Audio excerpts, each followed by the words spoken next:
If you are a Black church leader or Black fundraising director, this video is for you. If you're trying to raise hundreds of thousands of dollars or even millions of dollars, this video is for you. Because fundraising isn't just about asking for money. It's about building the capacity you need so that your programs and your mission don't run you into the ground. If I had to raise millions of dollars for a Black church or nonprofit, this is my exact blueprint that I would use. And I'm going to go over the 3 things you need to know to be able to do this. First, the real cost of undercapacity, which we'll talk about what it's really costing you to be stuck. Second, we'll go over a real life experience of capacity building, so you'll see how I actually did it. And third, we'll go over my $1 million S.E.E.D blueprint, so you'll be able to understand exactly how to take your church or nonprofit to $1 million or beyond. And stay tuned to the end of this video so you can get access to a critical document that will help you raise $1 million and beyond. I've used it and you can use it. And if you haven't looked at the first 2 episodes, as this is the 3rd episode in this series, make sure you check out the first one is how to fund the gap, and the second one is how to raise 1.3 million. So make sure you look at these videos before you go into this one, because this is the 3rd in the episodes. Now this takes us to section 1, which is the real cost of undercapacity. Too many Black churches and Black nonprofits want $1 million impact, but they have $0 infrastructures. And that's just not going to work. It's like having bold vision ideas that are great, but you're trying to plant those seeds on dry, impacted ground. For example, did you know that white-led nonprofits and churches raise about 24% more than Black churches and Black nonprofits? Why do you think that is? It's not because they're more faithful. It's because they invest more into systems and expertise in fundraising. That's why. I mean, here's the real cost of undercapacity. You burn your staff out and your volunteers. You leave money on the table because you don't know how to ask and you haven't been taught the proper way. You end up not getting the grants you're applying for because you don't answer the questions properly. You don't end up getting the corporate sponsorships for your events because you don't even know how to ask or set the event up so that you can receive those sponsorship gifts. These things will continue to happen until you start performing and start working at the capacity you're capable of. And the way that you do that is you bring in expertise. You get help. And the help isn't just to educate you or to train you and then have you do the work. You actually need resources. So you're also going to need resources from individuals that can help do some of the work. Things like sending out quarterly acknowledgement letters or thank you notes, or scheduling meetings with your donors, or applying for grant applications on time, or reporting to the grants that you've received. I mean, the list goes on. It's meeting with stakeholders in the community to help you fundraise with some of the projects. And it's also meeting with some of the individuals that are providing programs in the community so you can collaborate. All these things need to be done, but it has to be done in a strategic, well laid out way. And it has to be set up by someone that understands fundraising, an expert. And if you don't have that individual or team of individuals, you're just leaking capacity everywhere. And so you're underperforming, leaving money on the table. And that 24% funding gap that I just spoke about between white churches and Black churches and nonprofits, has nothing to do with your will. It has nothing to do with your faith. It has nothing to do with your drive to put needed programs in the community. It has everything to do with capacity. You just don't have the capacity to do all those things without going out and getting expert help. Now, this brings us to our first quick quiz. And remember, these quizzes are not meant to actually test you. They're meant as a device to help you remember what you're learning in this video. So let's go over the first quick quiz. And it's multiple choice. What's the biggest hidden cost of undercapacity? A, you save money, but burn out your people and lose money in the long run. B, you build spiritual muscle. C, you keep total control. And D, you impress donors. Leave your answers in the comments below. However, let me just give you the answer right now. It's obviously A. You burn out and leave money on the table because you're under capacity. And trust me, I learned this the hard way. And I don't want you to just watch this video and do nothing. I want you to do something with it. And that's why I created a capacity audit checklist that you will have access to. And I want you to use it this week or next week with your board. And as you'll see, it is 2 pages and it covers 4 specific areas that are critical to raising this $1 million or beyond that you're looking at trying to do. And the first thing is staffing. You need to look at staffing. The next is expertise. The next is efficiency. And then finally, the next is delegation. You have to put all these things together to be able to raise $1 million and beyond. So stick around. I'll tell you how to get access to this toolkit, this document, at the end of this video. And it's something that you really need because it will help you. Now, this brings us to section 2, my own capacity building story. And I don't want to just tell you how to do something. I also want to give you tangible examples of how I used it and how I was successful. Years ago, I was working at a high school and I was raising somewhere around, I don't know, maybe $1.5 million, maybe $2 million annually.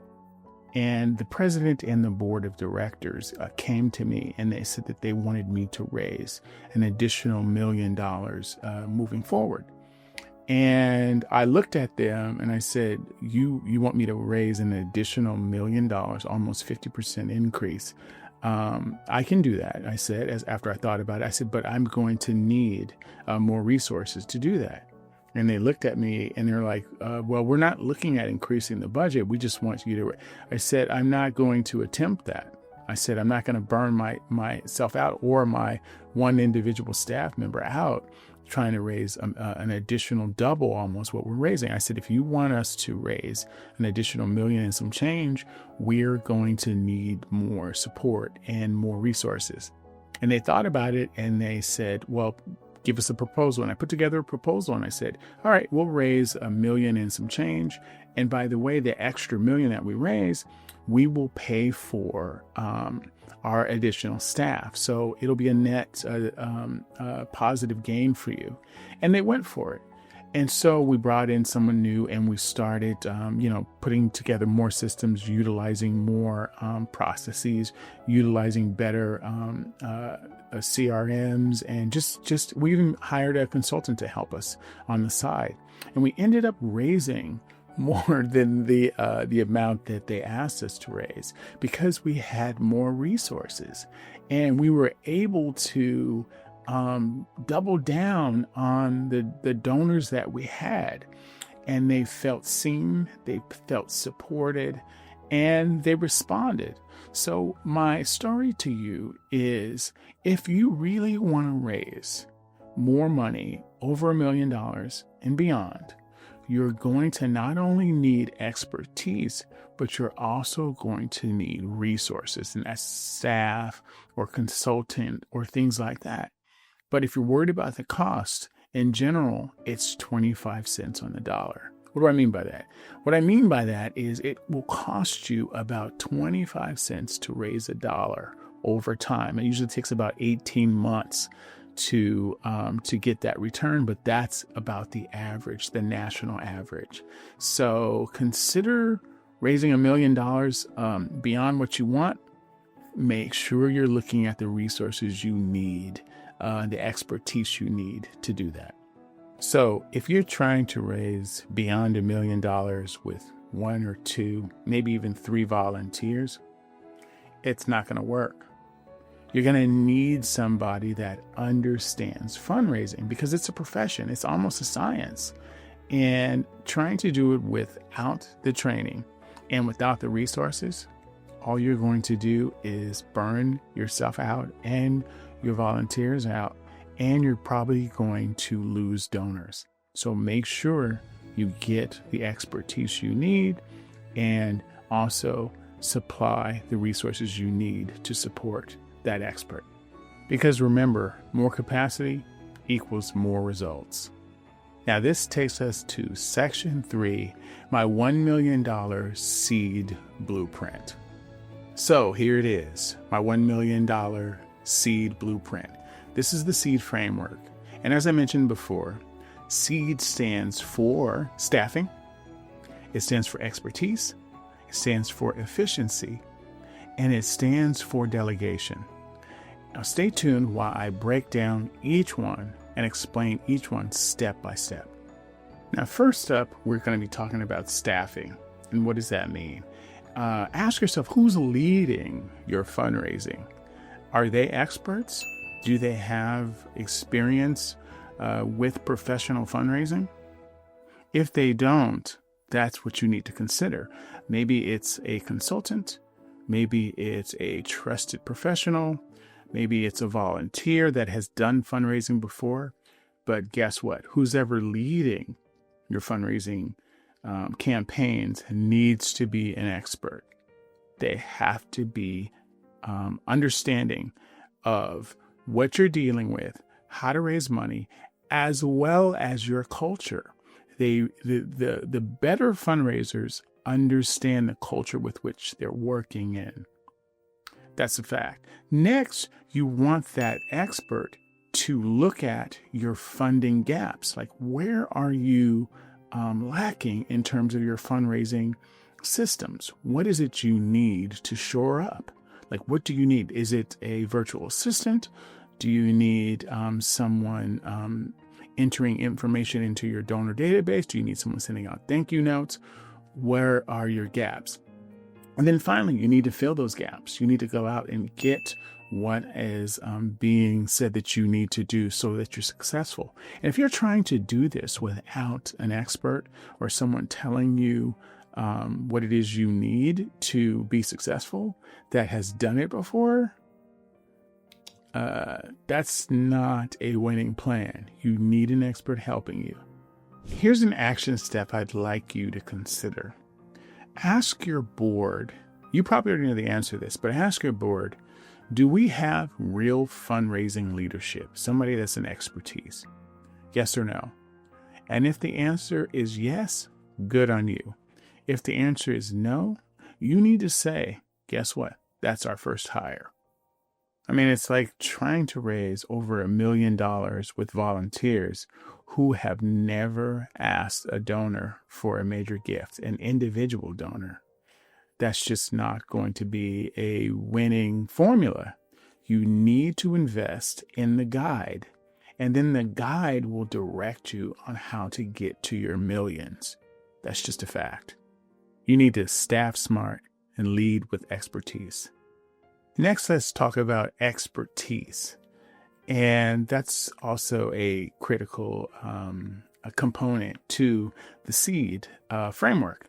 You need to know where you're strong, and you need to fix where you're weak, and you need to go out and spend on what you need to shore up those weaknesses.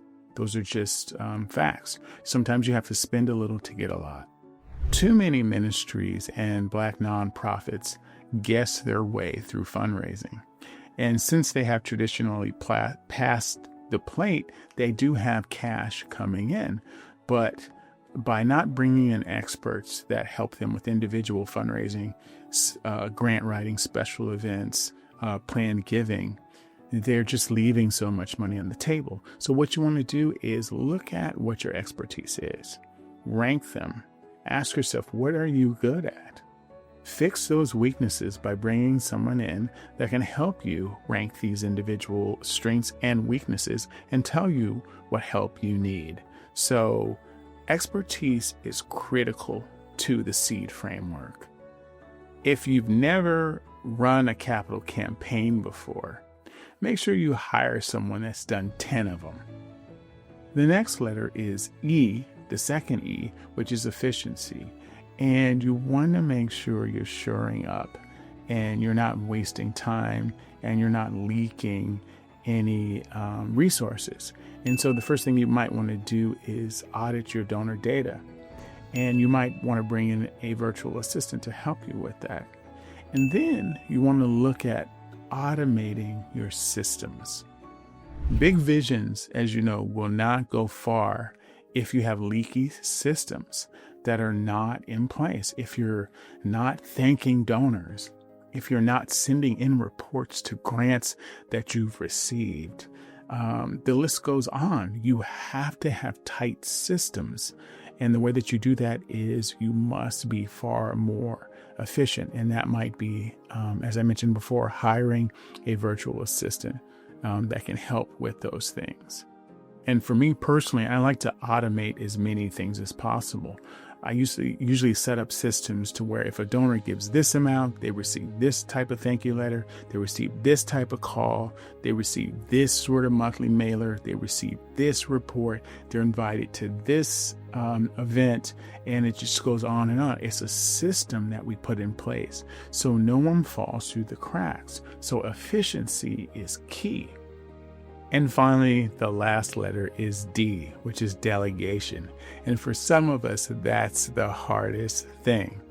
But it's really important to delegate because you're not going to be able to do everything, especially adding fundraising to your plate. So you're going to have to learn to delegate.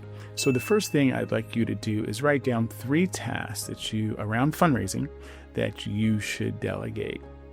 Next, think about who the individual or individuals are that you should pass that on to. And then write up a handoff plan on how you can hand off that work to someone else so you can concentrate on the things that you need to do. That is asking for donations, meeting with donors, stuff like that. Not cleaning up databases, not sending out thank you letters and writing the newsletters. Those things you should not be doing. That's why when we work with our clients, we're not really consultants. What we do is we do the work. So when we tell them that they need to put together an annual report, guess who writes it? We do. When we say that you need to put together a newsletter that goes out on a monthly basis that's pertaining to fundraising, guess who puts it together? We do. When we're talking about a monthly mailer that needs to go out, guess who does that? We do. When we're talking about quarterly thank you notes that go out to the congregants and the donors, we put those together as well. And the list goes on and on. When we put together the events, we put those together. We run those because we have the expertise and we have the resources. If we just tell, the nonprofits and the churches what to do, because we have the expertise, you're already pulled to the limits. So that's not going to help you if you don't have additional resources to raise the money. So you need not only the understanding, but you also need resources to help you pull off that $1 million increase. And that's what we do. But I'm not here to try to get you to hire me. What I'm here to do is try to get you to hire someone to help you with this stuff, because you can't do it without expertise and additional resources. You simply can't. Now, this brings us to section 4, checking your S.E.E.D gap. What is your gap? And so let's look at that. So staffing, is that a gap for you? Write your answer in the comments below. Or is it expertise? Write that in your comments below. Or is it efficiency? Do you have the systems in place for what it is you need? And then D, delegation. Are you doing everything, or do you have individuals that are helping you do everything? And for many of us, delegation is a challenge because many of us like to be in charge and micromanage a lot of things. So that's going to be a struggle for a lot of us. But you have to check yourself on that, because you have to let go so you can do more things that only you can do. So look at your gaps with the S.E.E.D framework and write your answers below. And then I want you to put that together on a list. And that should be some talking points as you're talking to your board of trustees about what sort of help you need in terms to hit your big goals, your budgets, your $1 million and beyond. So this brings us to our second quick quiz, which is basically you telling us what is your biggest S.E.E.D gap. So just write your answer in the comment below. Is it staffing? Is it expertise? Is it efficiency? Or is it delegation? We'd love to hear your answer. Oh, and don't miss episode 4. What do fundraising consultants really do? That'll be coming out next week, next Thursday. And this brings us to our final section of thanking you for watching the video and giving you some action steps to continue.